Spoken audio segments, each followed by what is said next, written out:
Katika Magongo na mgogoro mpya wa uongozi umeibuka ndani ya FIFA baada ya UEFA kutishia kuchukua hatua za kisheria kufuatia mpango ulioshindikana wa dola bilioni 20 wa kuuza sehemu ya biashara ya haki za kibiashara za kombe la dunia. Na shirikisho hilo la soka barani Ulaya limetaka FIFA kuhifadhi nyaraka na mawasiliano muhimu inayohusiana na mpango huo, huku kijiandaa kwa hatua za mahakamani.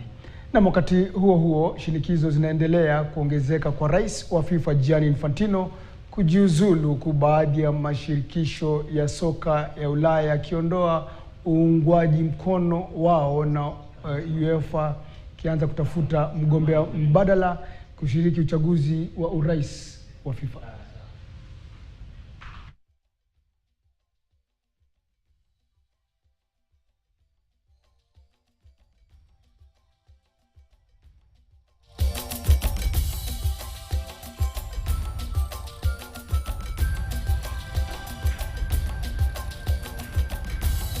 Na ndio habari za michezo.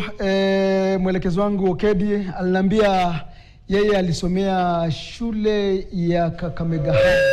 Shule ya Kakamega High inafahamika sana katika soka, hususan kwa sababu Green Commandos wamefuzu katika hatua ya nusu finali. Watachuana na Menengai katika mashindano ya kitaifa kiwango cha shule za upili. Lakini Okedi nafikiri alikuwa shabiki, sidhani kama alikuwa popote katika mashindano haya ya shule, licha kwamba alisomea Kakamega. Mwenzangu Alimanzu, sijui kama shule iliyosomea katika shule ya upili sijui kama inashiriki katika mashindano ya kitaifa, ama nyinyi mlikuwa pia mashabiki kama mwelekezi Okedi?